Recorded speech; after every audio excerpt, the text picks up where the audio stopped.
What up, what up, what up, what up, what up, world? It's your boy, Vic XL. This is the Ride and Dirty Show where we bridge the gap between hip-hop and everyday life, man. One time for everybody on the check-in. One time for WRFG 89.3 FM Atlanta, where you can check us out every Thursday night, Friday morning from 3 a.m. to 6 a.m. Also, one time for the good people over at Ride 95. We can check us out Monday through Friday at 10 p.m. Eastern Standard Time. Also, one time for all the streaming platforms that you can check out all our rebroadcasts and all our interviews. YouTube,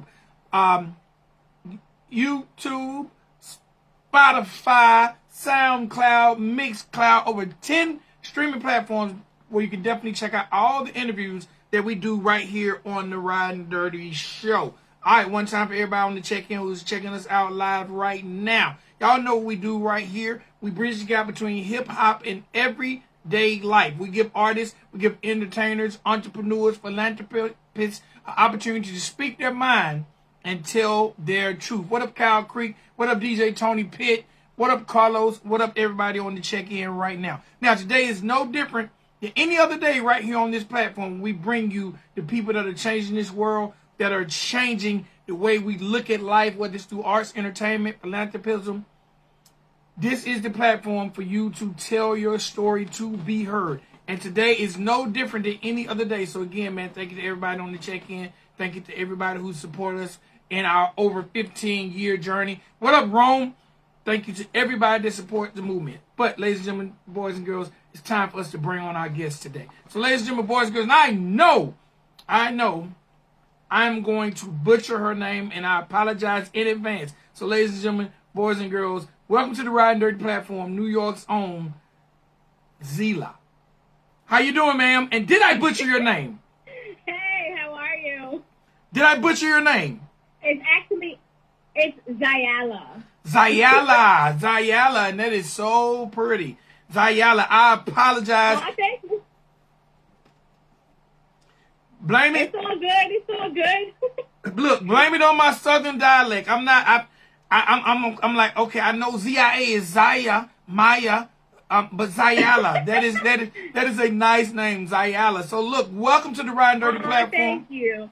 Welcome to the platform. We're very, very humbled to have you here, for you to give us moments in your life. Thank you for coming on. Of course. And you definitely got a southern accent, I can tell you that. No doubt. All right, so look, let's get into it. Ziala, on Instagram, Ziala Baby. I already said Ziala Baby. New York is where you reside. But look, tell the people where you're from. Even though I said it, let them hear from you where you're from and how did this journey begin for you? So I'm from New York, Long Island, even though I always be in the city, but I'm really just back and forth, always Long Island City. But really, I just, that's really where I reside. I was born here, raised here, it's just a vibe. Okay, now, first of all, what's it like growing up for a female on Long Island? What's it like for you? Oh, it was definitely interesting. I grew up in a town where it was like just, people the kids that play like lacrosse and stuff like that. And I was just never really like that, So I would always chill with the different kids in school, you know what I'm saying? But it was, growing up in Long Island was definitely different than, kids growing up in the city. It's a lot more calmer out here. It's a lot more suburban, I would say. And really just, it's definitely a beautiful town, you know what I'm saying? I'm from Babylon. Okay. All right, now, when did you realize that you had a talent to jump into this music business? Oh, it was actually pretty funny. And I was just saying this on my Instagram today because somebody had asked me, but I came about wanting to be in the music industry in 2018. I started rapping in my bedroom, and I just was listening to beats and just would rap over them. And I was like, oh, okay, that's kind of cool. And I found myself continuously wanting to write rap. It just always blocked out everything else that was going on in my life. And and it just felt like a pure form of art for me. So it was like I just found myself continuously wanting to do it. But I didn't really take it serious until 2020. And that's when I really started to get in the studio, lock in, and really just continuously from there it was game over. You know, I started releasing music last year. All right, now, is there anything, you know, because having it and, you know, being able to rap or being a hobbyist, as I like to call it, for the music, what made you take it serious?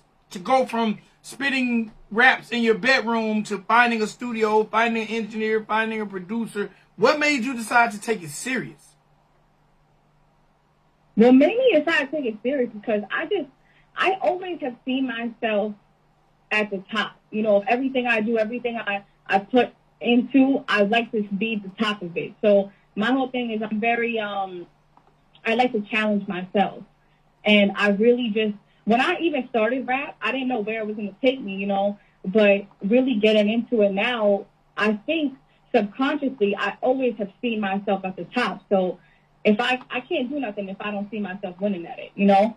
So I really took rap and I was like, I want to do this until I get a Grammy, then I want to do it again and over and over and over. Like, that's my mentality. Okay, now, you mentioned Grammy and you mentioned being at the top. Who are some of the artists that influence you? Definitely, it's crazy because Nipsey definitely influenced me heavy. Ho, Lil Baby, Nicki Minaj, lyricist queen, like she's crazy. You know, right now who I really like is Lotto. She's Atlanta, like her voice is just crazy. But yeah, those are like the top that I could think of right now. All right, now when you think of Ziala as an artist, like how do you want to be remembered? What's your style like? My style is like confidence. Like I want people to, when they hear me, I want them to feel confident in their own skin. Like I want them to feel, I want to be remembered as confident and like sexy confident. Like do what makes you feel like you. Like that's my whole thing in life. Like I always think that, you know, the highest, Missy said this, the highest human act is to inspire. And, you know, as a woman, I want to inspire women. I want to inspire children. I want to inspire the world to be their most authentic self. Okay, now you talk about inspiring and women. I just got off the phone with a friend of mine, and we was having a conversation, and you mentioned some great artists, Missy, Lotto on the come up. If Ziala had to create a Mount Rushmore for female rappers, and you know there's 4 female rappers, who would be on Ziala's Mount Rushmore when it comes to female hip hop? Oh, see now you're kind of trying to get me in trouble. I would probably say definitely Nicki at the top. Definitely Nicki. Lotto, Lil Kim, and Foxy. Okay, no doubt, Definitely no doubt, Foxy. no doubt. That's a great Mount Rushmore, and all those women are very deserving to have their heads shrined in the history of female hip hop, no doubt. When it comes to when it comes to you, and we know this is a male dominated industry, it's very, very hard for women to break in. Yeah. What challenges at this point in your career have you had being a female artist trying to break into this hip hop industry? Oh, I can't say it enough. I feel like females just deal with like the worst. They gotta be on point 24/7. Like the male, like I can't even tell you the times where I've actually reached out for features for males, and it's like they just try to hit on you, and it's very like hee hee ha ha like type vibes. It's not professional in that sense. Like men really don't take you serious in this industry. It's crazy. Like you gotta put yourself on the map, and then they'll probably take you serious. But it's like I can't even tell you. It's been hard, you know.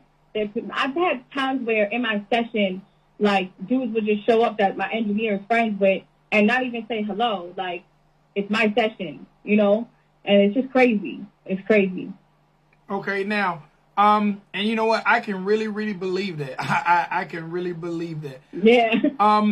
As a female artist, like, how do you combat that? And what will be your words of encouragement to other female artists? Because I know, one of the craziest thing when it comes to female artists, the first thing people start to look at is, I wonder who writes for her. Because for some reason, people don't believe a female, especially a pretty female, can put together lyrics that don't need the help of a man. So how do you combat some of these stereotypes that are placed in front of female MCs? I just think it all just comes down to being authentic. Like, as long as you're being you, eventually the world will catch on. Like, I don't really engage in that type of anymore, because it's just, you get to a certain point in life where it's like, they'll catch on eventually. I'm not gonna deal with anything that disturbs my peace, and that is something that used to disturb my peace for sure. So I would just say, as long as you're being you and you're being authentic and you have pure intentions of what you're doing, like, there's no reason for you not to win. I think that's my biggest thing that I would say. Okay, no doubt. Now, when I go through your Instagram, I can see why the guys are hitting on you, because you are a beautiful, very attractive female. But I can also say that when I look at your Instagram, it's not oversexualized. It's just you being you being pretty. How do you feel when we talk about oversexualized lyrics in hip hop when it comes to females? Do you think females feel like they have to do that? And is that the type of hip hop you're doing? To be honest, I feel like for female artists, yeah, I do feel like it is like that. And on my page specifically, like, I really am just me. Like, you're never going to see me doing something that doesn't align with me. I don't care. Like, my whole thing is I like to be confident. And I feel like I definitely show that, on my Instagram and just throughout, even when I speak and just talk in general, like, I'm big on that. But I would say now in the hip hop industry, like, it's like, females have to have their hair and makeup done. But, like, you know what I'm saying? Like, it's not like they can't go nowhere looking regular. You know what I'm saying? Like, even me going out to lunch or me doing anything, I feel the need to put on hair and makeup. You know what I'm saying? Like, I feel like in that sense, it's a little like, it just is what it is. I think as women, we're all beautiful. So it's like, with hair and makeup, it's just extra. But in general, I just think that, the music that I create, though, like, I really try to bring in confidence and, give sexy vibes, and also try to tell a story. In some of my music, my drill music, I do tell stories that I really have gone through. And I even actually wrote a book about it. And it's crazy because that's a whole nother topic. But in terms of, like, my music, I try to bring in a little bit of everything, Okay, now, you mentioned wrote a book, and I was about to ask you, because if nothing else, Ziala is almost, I would call you borderline the queen of one-liners. Because when I went through your Instagram, you had some one-liners that had me rolling like, worry about your pH, not me. Please explain that line. Worry about your pH. Why are you worried about me? Like, you know what I'm saying? Essential water balances the pH. And, I feel like people really be so nosy, like, and they just want to know everything. Especially, because I'm Afghani, and I think that a lot of people, because I grew up with, like, cousins, friends, and family, and we're all, like, a community type thing, Like, I have over 100 immediate cousins. And when I tell you, like, everybody just be so nosy. Like, even when I started rapping, it was like, I can't even tell you how many texts I got, like, my parents, like, oh, this person knows that you rap. Like, it's just mind your business. Okay. Also, I noticed you made, after your first week of streams, you asked for 1,000, but the creator gave you 1,300. Yeah. What would you say to those? Oh, yeah. What would you say to the people that help you exceed what you asked for? Oh, I would just want to, like, literally hug them and kiss them, because honestly, like, it made me cry. I genuinely, like, I posted up a story because when I seen that number, it's like, you ask for something, you get it, and then it's like, I don't know, it's like waterworks for me. Like, I was just emotional about it because I'm really, really, really thankful, and like, I'm so thankful for all my supporters and all my fans. Like, it honestly just is so heartwarming. It makes me like, I don't know, like, I can't even explain the happiness I get inside my soul. Like, and now it's like, I got 1,600. I checked last night. I was like, okay, like, it just keeps, going up. Okay. Now, you classify yourself as a GOAT. Why? Why is Ziala a GOAT? Because I just feel like I'm the greatest of me. Like, like, you're a GOAT too. Everybody's a GOAT in their own lane. Like, I feel like I'm definitely in my own lane. My sound is unique. There's no female that sounds like me. Like, the song I just dropped, Eat It, it's genuine. I've never heard somebody sound like that before. And I think that, that's just what I strive for. I want to be great. I want to be great. I want to do everything I do. I want to touch. I want to, like, turn to gold. Like, that's my mentality.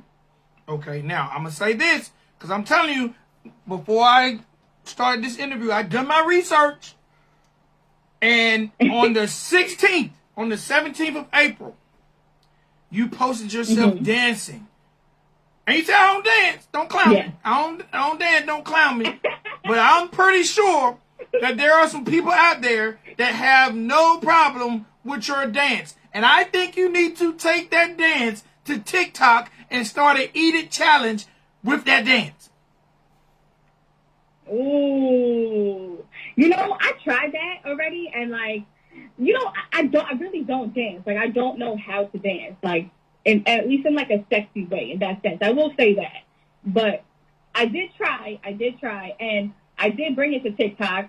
I got really good reviews from it, but like, nobody really did like the TikTok dance. And it's like, I feel like I don't know if it was too sexual, maybe that's why, but I gotta think of something that's like more low key. Let me tell you anybody could do it. Let me tell you what you gotta do. 2 ways. One way is get in touch with a lot of the influencers on TikTok, spend that money to help them create the challenge. Or you said you have 100 cousins. You said you have 100. I do, but now, you need to tell every one of your cousins, I'm calling in my cousin favor. I need you to get on TikTok, set up a channel, and do the Eat It challenge. And that's your first 100 people. I really should. Or get all your female friends. Should. Get all your female friends. I know. I gotta really sit down and tap in and just really send that mass text, because it's been crazy. And my friend, the thing is, my cousins, like, they'll do it for sure, but they like, oh, you gonna post it? Like, they mad, like, they don't want people to see them looking like, I don't know, like weird or anything like that. But they'll do it if I ask them. I just haven't asked nobody, to be honest. No doubt. Well, definitely. I think the fellas would like to see that more. I think so too. I definitely think so. Let's talk a little bit about, well, before we get into Eat It, let's talk about drill in New York, because the drill scene in New York has really emerged to the point where you got the mayor of New York trying to shut it down. What is your thoughts on drill music? Yeah. What is your thoughts on drill music in your city?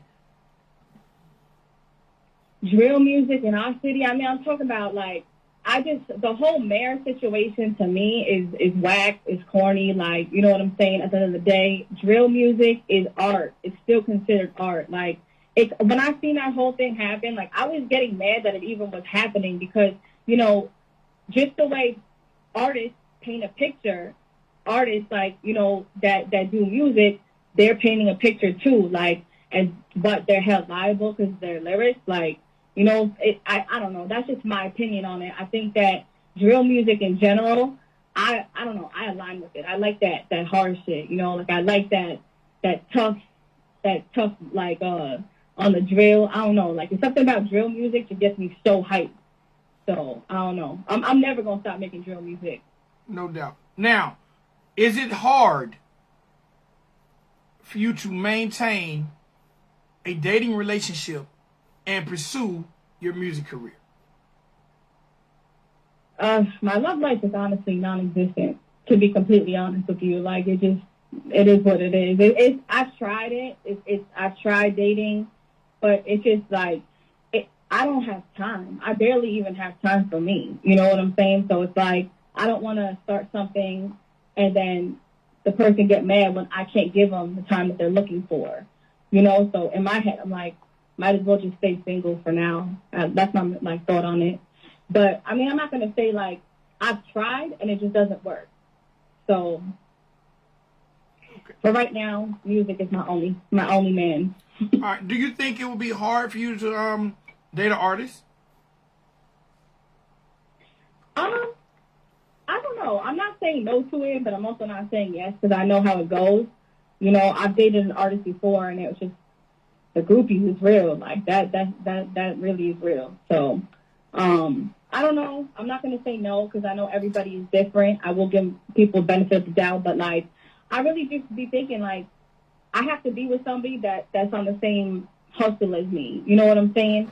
But that doesn't mean that they got to be an artist. They could be an actor. Like they could be, you know what I'm saying? Like as long as they're working really hard in their element, that's how I am. So I want my partner to be like that too. Okay. All right. Now, I also seen you had an opportunity to work with good people over at Hip Hop Weekly. What's that like for you? What was it like hearing yourself on the radio for the first time? It was definitely heartwarming. I will say it was. Like, I've never heard myself on radio before, and, like, then I seen it, and I started to tear up because, you know, I'm emotional. Like, I put my all into this. So it's like when I see things come into fruition that I dream about, like, it just makes me cry. All right. What was it like? I will say that. What was it like seeing your face on a billboard? Oh, when I saw my face on the billboard, it was all crazy because there was so much happening at the same time. Like, I had my sister and my brother, like, in the car, and I'm, like, outside in the cold with my videographer. I'm, like, crying, and I'm just like, what is going on? And, you know, it was definitely a beautiful moment. I was jumping on the stairs, like, jumping of joy, but that's going to be shown in the video eventually down the line. Okay. All right. Now, let's talk a little bit about Eat It. Tell me the concept of the record. Let's talk about the concept of the record, who produced it, and just what went into making it for you. Yeah, so Black Surfer produced it. And shout out to him because he be making crazy beats, you know what I'm saying? And my engineer, he really, like, I sat through him with, like, I want to say, like, 5 sessions for that song. Like, that song really took me a while to make. But I just want to say, like, for Eat It, the whole concept is, like, I want people to feel sexy, like, confidence and in their own skin. Like, I want the shorties to, like, sing the song to their fellas. You know what I'm saying? Like, that's my, like, vibe to the song. Like, I want them to feel so sexy within themselves that, like, nothing's going to ever, like, make them not feel sexy, if that makes sense. No, it makes like, when they hear it, like, I want them to feel upbeat. All right. It makes all the sense in the world. What's next for you? What's next for me? I mean, I'm just going to keep dropping music, you know? Like, my whole thing is I'll keep dropping music, and then the videos, you know, I'm shooting Eat It video, like, I think this week. And then, you know, just dropping as much music as I can and, you know, doing it, obviously, strategically. Being an independent artist is, you got to move strategically. You can't just drop music and just drop music. And I was doing that all last year. So, this year, I'm moving way different. You know what I'm saying? I got some new drill coming out this summer. I definitely got a lot of drill coming out this summer. And the producer, I don't want to say his name, but he's like a really well-known producer at this point. He just had a really big break. But, you know, just tapping in, just doing what I can as an artist to give the people the music that they want to hear and just being me, you know? All right, before we go, I gotta ask, what would be the biggest misconception or people would think when they see you? Oh, people think I'm mean. To be honest, like, people think, like, I've had people not talk to me in person because they're, like, shy or they think that I'm going to be mean. But it's like, I'm literally so nice in person if you really come up to me. Like, I went to an event a few months ago, and, like, people didn't want to say hi to me, but then they DM'd me on Instagram, and it was just like, you should have just said hi. Like, I'm very nice. They probably seen the post that you made that said you're a real stepper. I've been a stepper since a kid. Now that was a Fabio lyric. No, I'm messing with you. So look, speaking of social media and speaking of Eat It, I'm gonna have you introduce this song because I want to end this interview with your song. But before I let you go, please let the people know how to find you, whether it's a website, social media, TikTok, Instagram, Facebook. Let them know how to find you and where to find this Eat It record. Yeah, you can find Eat It on all platforms. And all platforms, Spotify, Apple Music, Tidal, Amazon Music, YouTube, and everywhere. It's on all platforms. And you can find me on Ziala Baby on Instagram, Twitter, Facebook, all of that. Ziala, it's been an honor and a pleasure to have you on the show to give us 30 minutes of your time. Can you do me one favor and introduce your record to the world? Y'all listening to Eat It from me, Ziala, New York City, on Riding Dirty. Appreciate you so much, Mom. Appreciate you. Thank you.